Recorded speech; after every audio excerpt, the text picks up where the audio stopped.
Okay, so another thing, when I was looking up stuff, I found that my I had been telling doctors for over a year that there was something not right with my hormones. I had excessive weight gain, like excessive. I went from about 136 to 210 pounds in less than a year. Actually, it was in about August. So I started the excessive weight gain around August 2017, and it was also around the time like I had just finished like a competition, so I kind of attribute it to that too, like a bodybuilding competition. So I attribute it to that. But August, September, October, November, December. So in like 4 months, I went from, and I wasn't doing any like supplements or anything crazy dieting or fad diet, anything like that. So I went from 136 all the way up to 210 or 200, 205. And then I did crazy stuff to try and get down on my weight. And then I got barely under it, and then I got down to a low of 164, and from 164 all the way up to 210 again in the course of like a month and a half. So I was like, something is wrong. Like, I am like exercising like crazy, I'm eating right, and something is wrong because I'm gaining this excessive weight. And then I'm having, my blood pressure was skyrocketing, I'm having hot flashes, I was having insomnia, I was having night sweats, I was like, my period just disappeared. And then when it came back, like, you know, it was this irregular stuff, kind of. It was no longer on the exact 28 day. It was like, you know, it was all over, which we discussed in previous videos.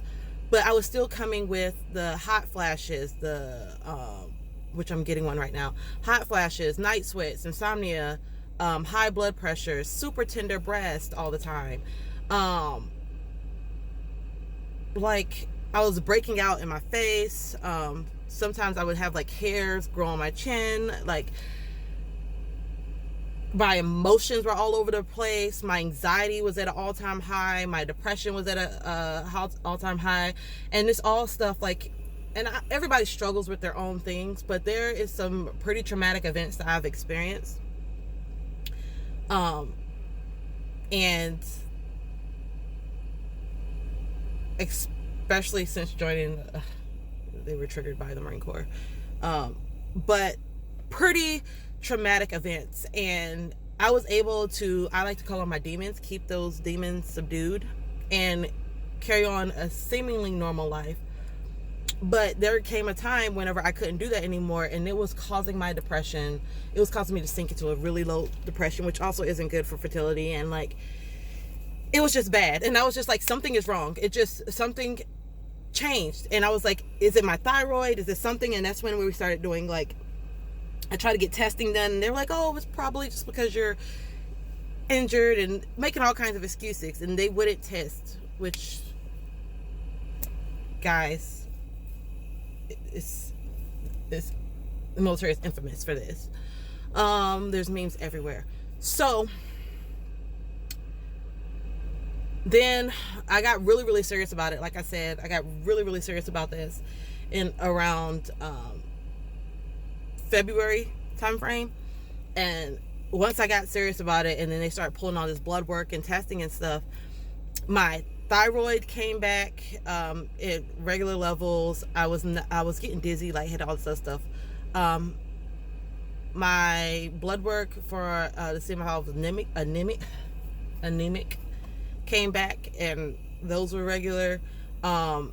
Pretty much all my blood work came back at regular levels, except for my progesterone, which they tried to be like, oh, what could be due to your menstrual cycle and where you are. And they're like, I mean, it doesn't make sense, but they tried it again.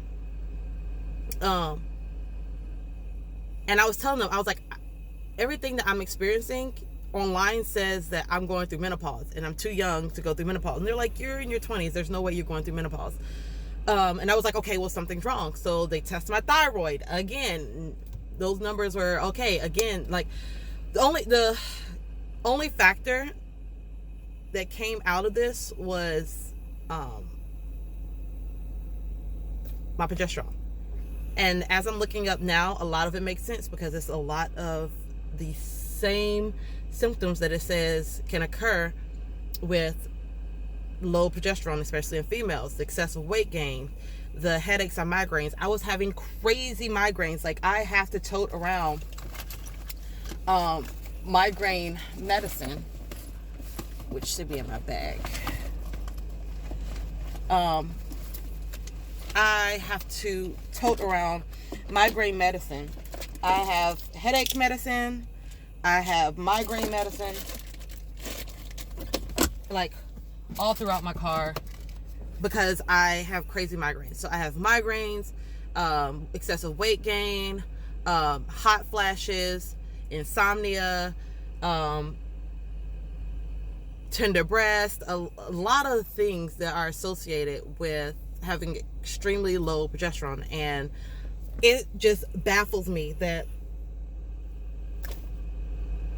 I have been telling them this for over a year and they were just pushing it off to the side. And so much so to, at this point, it's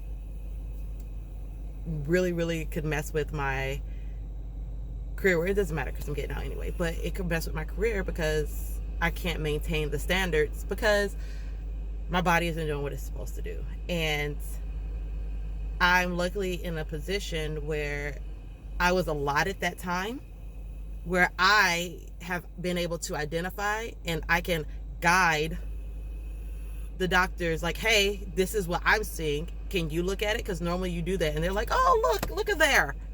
You're right. That could be it. So luckily I've had the time where I was able to identify this, or they were able to do the test to identify it. And by me just not resting on my laurels and like waiting for them to tell me something, I was looking, and now I can be like, look, here are all the symptoms. This is what it says it means. Is that what it means? And they'll normally be like, they'll look into it and be like, you know what? That is what it means. And now if something does come up, I have the time to be like, it's this. So can I be excused? Can I get a waiver because it's this? But progesterone. Those were my symptoms. That's how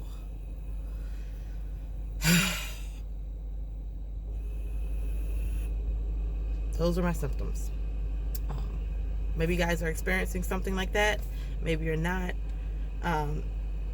But if so, I would definitely look into it and get it checked out. So again, once I get this ultrasound, we'll see, because also one of the doctors was throwing around that I could have PCOS. I'm not sure. I guess ultrasound would, but my other blood work said, doesn't lead one to believe that I am, minus the low progesterone, which could be a number of things. So we'll see what this ultrasound says, and we'll know from there. Okay. Until tomorrow, I'm like uploading videos like crazy. This is a crazy vlogging, and I'm not editing any of them. One day I'll get better, but right now it's all spur of the moment. So there's 8 more minutes for you. Bye.